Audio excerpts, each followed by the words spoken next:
Glad that you're here. Hope you have one of those little sheets that'll cover a lot of the stuff I forget or miss or leave out. This is one of those weeks where it's tough, where we have the time change. And it takes us a little bit until we are functional once again. Sometimes it's the afternoon nap on Sunday that makes us functional. It's not till that happens, till we're able to do okay. But if you got your Bibles with you, turn to Job chapter 3. Now, for most of us, Job consists of the first 2 chapters and then the last 3 or 4 chapters. And all that middle part is just we fly over, or as they say, we celebrate the Passover. Because chapter 3 turns into poetry, and we, in our Western minds, modern minds, we don't handle poetry anywhere close to as well as we handle narrative. And so when you talk to someone about the Old Testament, they can tell you about the judges, and they can tell you about Joshua and Abraham and Isaac. They can tell you about the kings, but boy, once you get into Isaiah, they know a passage here or a passage there, but they don't really put the book together very well. And when you're covering a Song of Solomon, when you're covering Ecclesiastes, again, we kind of get to quote, but we don't look at the book as a whole because the way they did poetry is really different than what we do. The Hebrew language has many fewer letters than our English language does. The Hebrew language that they wrote the Bible in does not have vowels. And so sometimes you'll see a word and it can have many different meanings. And sometimes as you go through, it's just hard for us because since their poetry doesn't have meter, remember what did Shakespeare always do? Is it iambic pentameter? You remember that? Me neither. Okay. Shakespeare always had a certain meter that he wrote in, or you have the rhyming words that would go through. Hebrew poetry doesn't have anything close to that. Hebrew poetry works off saying the same phrase twice, and sometimes they say it twice to be different. Sometimes they say it twice the same in emphasis. Sometimes they kind of grow a certain direction. They use the poetry kind of to draw a picture, literally. They use poetry in alliteration, like Psalm 119. If you go through there, you'll see each section begins with a different letter in the Hebrew alphabet. But their poetry seems so different than ours that sometimes when we start in Job chapter 3, it gets hard for us very quickly to see what's going on and to stay motivated as we go through here. So it's a little bit of a different mind change, but it's rich. It is very, very rich. Like I said a few weeks ago, Matthew, Mark, Luke, and John, 1st and 2nd Kings is Bible Study 101. The freshmen can do it. When you get to the book of Job, it is a 300 or 400 level class. You're looking at like juniors and seniors to really, you can get the lesson, but to really begin to delve out what is happening and what is being said, it's a little bit deeper than what we're used to. Now, if you study this, this chapter is called the intercosmic, It's the cosmic incantation. And if you Google it, it'll bring you to Job 3. We don't see it because we don't study Job very much, but what happens is this is where Job begins arguing with God. And so the cosmic, or the cosmos, which is the world but looking towards God, this is where Job begins his struggle against God and will begin throwing things out there. Now, what has just happened to Job in chapter 1 and 2? Everything's gone, right? Everything is gone. And it started from the least all the way to the greatest. Started with losing possessions, all right? If you have a lot of money in the stock market right now, you are somewhat depressed, right? All those people who are saying buy low, they are purchasing quite a bit, okay? It hurts to lose money. It hurts to lose possessions. It hurts to lose these things. It's worse to lose family. And imagine, oh, don't imagine. I don't even want to wish that on somebody. But you know of people who have lost children. And you know that grief process that would happen when you lose your children. Job didn't lose just one child, he lost 7 children. And you can imagine the grief that is just bubbling over in Job as he's thinking about losing all these children. On top of that, his health is destroyed. As we finish chapter 2, we see where he is out on an ash heap, has a pottery that's broken, and he's breaking open sores to try to relieve the pressure. Now, why is he on an ash heap? Yes, that is a sign of mourning, and perhaps that's part of it. But he's looking for something to absorb the moisture out of his skin to try to relieve these boils that he has, because he is in absolute pain and misery. Yes, sir? Side note. Yeah. Just for funsies. Just for funsies. You said 7 children. He had 7 sons and 3 daughters. Oh, 7 sons and 3 daughters. So he had 10 children. That's right. Okay, thank you. He had 10 children, 7 sons and 3 daughters. And so here he is in absolute physical agony. Here he is grieving the loss of all of his children. Here he is, he's just lost all of his social status, because back at this time, you were judged by your possessions. That showed how great your God was by your wealth. And so now all these things have happened, and now he is going through this process, and he starts to come to himself and begin to try to figure out in his mind, who am I and what is it I'm dealing with? And if you've been around somebody in grief, many times that's how it is. Your mind has to change. Your mind has to figure out who it is, and it has to deal with these things. Now, we love the Kubler-Ross, Elizabeth Kubler-Ross, I think 1969 is when she came out with it. The 7 stages, is it 7? It's the stages of grief, and I think I have them on here, yeah. When somebody is diagnosed with a terminal illness, first thing is denial. I don't feel that bad. Doctor must be wrong. I'm going to make it through this. Okay, anger. Why did this happen to me? I'm angry at God. I'm angry at the doctor. Angry at bargaining. God, if you'll just get me through this, I promise I'll do this and this and this. Depression, where we're just torn apart. And then finally, we move to acceptance. Now, we misuse the Kubler-Ross model because it was a measure of what somebody goes through when they have terminal illness. So it's not what happens when somebody loses a child or a spouse or a job. It's not something that happens when we lose, a kitty cat or whatever it is that's causing you to go through this grief. But it's a good starting place. And as we've studied it over the last 60 years, what you're going to notice many times, some people skip. They may never have denial, or they may never have anger. Sometimes people will just skip all of these. And sometimes people will do it in a wrong order or a different order. And so while the Kubler-Ross model isn't always the whole thing, it gives us a good starting place to think about how you deal with grief. But as we start chapter 3, imagine what Job is going through. Now, twice earlier, when he lost his children, lost everything, he refused to curse God. He said, we came into this world with nothing. We're going to go out with nothing. The name of the Lord is going to be praised, right? And then later in chapter 2, he says, I will not deny Christ, or I will not deny God. I will remain faithful. When something first happens, we have a reaction. As we think about it for a little bit, that reaction changes somewhat. And here you see Job trying to make sense of what's happened to him, trying to make sense of why God would do these things. That's a pretty van, isn't it? It's the catering van. It's very pretty. All right, class is over. No, not yet. And so it's this idea of dealing with grief which is going on here. Now, I talked about it a few weeks ago. We're going to study Job, but we're going to study it through a different lens. And it's a lens that has helped me to understand the book. I'm a person who likes to be in control, okay? If we had a lot of elders in here, they'd probably say amen, because I'm always like, I want to do this or that. And they're like, okay, you just, no. All right. But we want to be in control.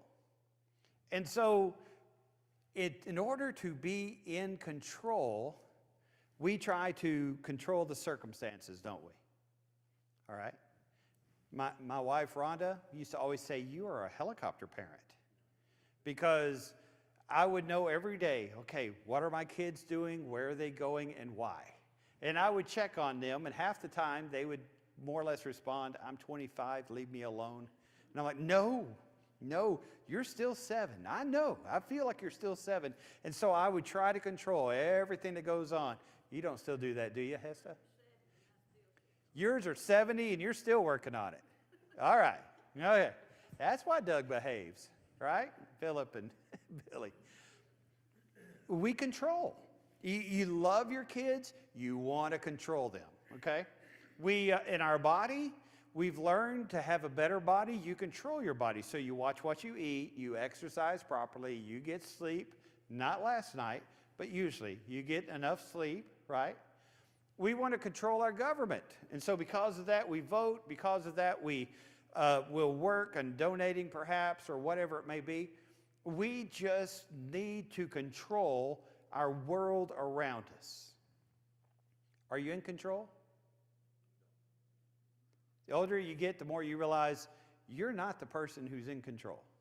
You're not the person who, there is no way that you can control the way that you want to. And so here's Job's experience going on right here. Job before had made a deal with God, and it's a deal that you even read about it in the Bible. God blesses those who are faithful. God curses those or punishes those who are unfaithful. And so Job had played by the rules, and not only had he been faithful to God, he was sacrificing for his children as a patriarch, leading everybody the correct way. Job had treated everybody in a proper way. Job had done everything, absolutely everything right, to where he was the first name on God's mind when God was talking to Satan. And so in Job's mind, he needs to die in his sleep at the age of 100 million years old. He needs to not have a problem in the world because he's given God what God deserves and he is in control. What's happening in chapter 3, Job is going through a jolt. He's just realized, I am not in control. I can make no sense of why God would allow this to happen to me. I cannot understand in any way why this is going on. And he studies himself and he's looking at himself. And as we go from here in chapter 3 all the way through the mid-40s, we're going to see everybody trying to give you a reason why this happened.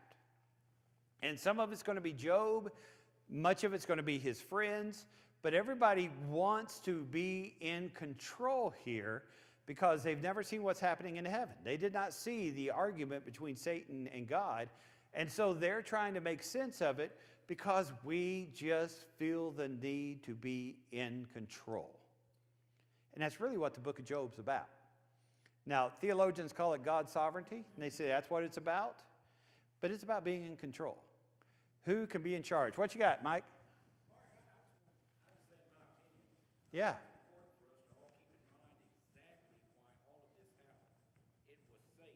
Yes. Satan took everything away from Job. Right.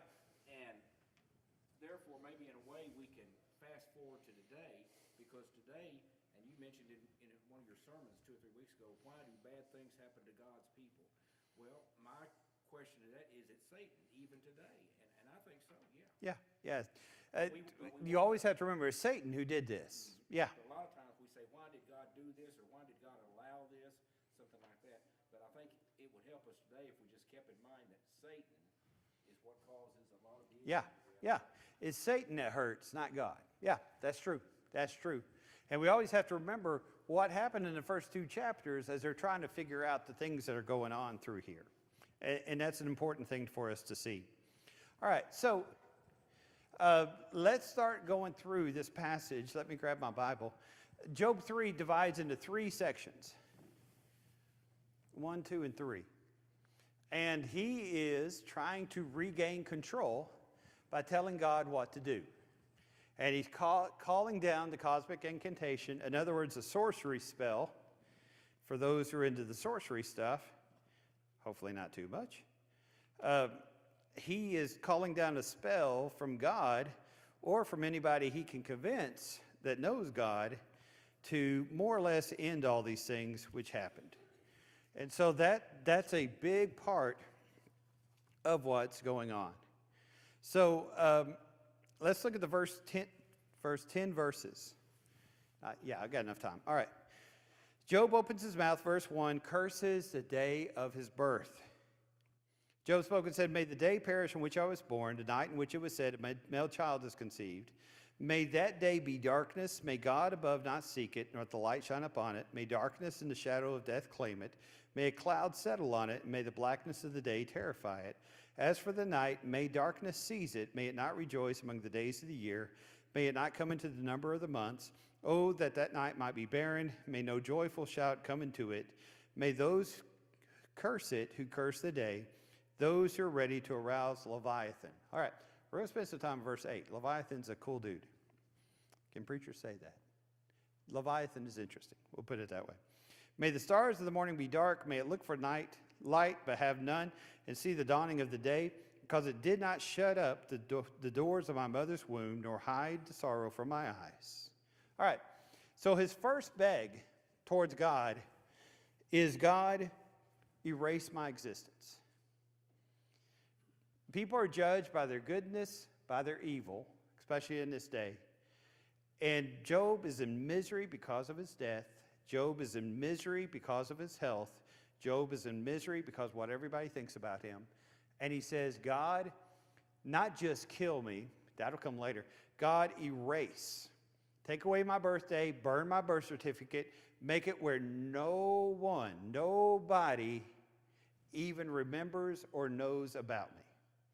Don't let other people grieve. Just make me a forgotten person. Now, verse 8, Leviathan. We spend a lot of time with Leviathan later in the book. He's also found in the book of Psalms.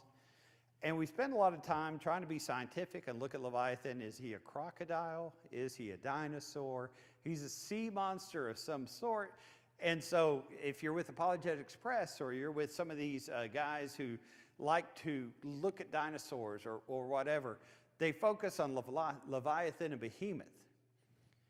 If you put that aside and go back to Bible thought and the people who wrote about the time that the Bible was written, Leviathan is a mythological creature. It may have had its basis in the crocodile, because a crocodile would just show up at certain times and grab something and then disappear. It may have been a sea creature of some sort that would just appear and swallow a boat, and with all of its sailors. But Leviathan to Job, when he's thinking about it, he's not saying, hey, I wish a crocodile would show up and just start chewing on. That's not what he's saying. Leviathan was this mythological creature in people's minds who would just arise and take something out of nowhere. You'd never see it coming. And so for them, this idea, a solar eclipse, a lunar eclipse, the idea in the mythological mind of the people in the Near East at the time was Leviathan had stretched up and had stolen the sun, and then eventually God would make it, I'm sorry. It reminded me of a story, but I don't know if I need to share it. But, the Leviathan would have to spit it back out. Here's the story. I was at my sister's house, and my sister loved animals, a lot of animals. And they had some kittens, which were walking across the back porch, and one of her dogs ran across and just leaned over and gulped up one of the kittens. And one of the kids grabbed the dog and did the Heimlich, and that kitten just went, psh, and then just followed the mother again, like this is a common thing. And I was thinking, well, I won't tell you what I was thinking, but I was just like, how did I see that? Okay, so it was weird as saying. They knew exactly where to push on that dog. It was like a push button, boop, and then out popped that kitten. It's stuck in my mind forever. Poor me. All right. Well, that's kind of how Leviathan would do an eclipse. He would swallow the sun, and God would say, no, psh, and then it would come back out after a few minutes, or the moon, or whatever. So back to more serious stuff. Job is saying, God, the condition of my life right now, I wish I'd never been born. I wish no one ever knew me. I wish I did not exist. My life is horrible. My life is miserable. I do not need to be on this earth any longer. Now, we look at that and we say, that's awfully extreme, Job. until we realize he's lost a child. Not one child, but 10 children. You say, Job, that's awfully extreme, until we see medically, health-wise, what he's dealing with. And so chapter 3 begins to show us just how bad it is for him. Yes, sir? Sometimes in our grief, too, he may have known there were 3 friends going to come fix everything, Yep. and he was regretting it. That's right. He's got his 3 friends. They've been silent for 7 days, but he knows what's coming because he's probably had similar conversations with these men before. Yeah. And so even his friends are not going to be a blessing soon. Even his friends are not going to be a blessing. So, he's got a tough time coming. All right. Now, we've cursed the day of our birth. Now look over here. And who do you get to curse the day of your birth? Remember Balaam in the book of Numbers? You'd have these random prophets that would wander around, and you pay them a certain amount of money, and they would curse people, they would curse dates, they would curse different things, and God would work through them to destroy them. So he is asking for a sorcerer to come by like Balaam, who can just curse that day, cause Leviathan to pull that day off a calendar, and for him to never exist and never be anywhere around. All right, now let's look at verses 11 through 19. Why did I not die at birth? Why did I not perish when I came from the womb? Why did the knees of my mother receive me, or the breast that I should nurse? For now I would have lain still and been quiet. I would have been asleep, and I would have been at rest. With kings and counselors of the earth who built ruins for themselves, or with princes who had gold, who filled their houses with silver, why was I not hidden like a stillborn child, like infants who never saw the light? Where the wicked cease from troubling, and the weary are at rest. There the prisoners rest together. They do not hear the voice of the oppressor. The small and the great are there, and the servant is free from his master. All right. He says, why could I not have been stillborn? Why, when I was born, did the people who were receiving me give me to my mother to be fed? Why did they allow me to live? Why could I have not been stillborn and just die? Now, people will look at this passage pretty deeply, and we don't have the time to do that today necessarily, but they'll look at it. And as they're studying it, it's interesting to see Job's view of the afterlife. He's not thinking heaven, hell. He's just seeing death is a release. I had an old preacher one time talking about churches and how all churches have problems in some way or the other. And he'd always say the only place without any problems is the cemetery. You go to the cemetery, no problems there. Maybe the grass needs to be mowed, maybe the weed eating or whatever needs that. But really, those people in the cemetery, their eternity is sealed. They are not stressed, right? And Job, that's his view of death. He says, listen, the dead have the kings who have accomplished great things. They have princes who everybody loves. They have the slave who has the oppressor. And the oppressor is always whipping the slave. When the slave dies, his troubles are done. When the criminal ends up dying, his problems are done. And he says, listen, God, if you would just let me die, all these problems would be gone. My grief would disappear. My troubles would be finished. If you would just let me die, then I would be in good shape. And he says, I wish I died on the day of my birth, and every day that I've lived, it would have been better if you would have taken me at that point. And now here he is, probably an older man, and he says, God, I just wish I had died. Now, what's interesting when we look here, does Job ever talk about suicide? No, he's Absolutely not. Yeah. so he does things nobly. Yeah. Yeah, Job never talks about suicide. Now, would you be suicidal if you were in such troublesome health? Would you be suicidal if you had lost your whole family? Would you be suicidal if everybody thought of you differently suddenly for whatever reason there might be? A lot of us may, but Job recognized the nobility of life. He recognized that we are absolutely made in the image of God. And so it was God's decision and not his when we're talking about the end of life. And that's true even today for each one of us. All right, let's stop there. because we are eating afterwards, and I want y'all to have a head start. Because you talk about life being unfair. The other adult classes are each about 10 steps away from the gym. Isn't that unfair? But before we go, what time are you coming to see me tonight? 6 o'clock. Okay, everybody showed up at church this morning an hour late, and now everybody's going to show up at church tonight an hour early. All right, don't average it out. We meet at 6 o'clock. All right? Okay.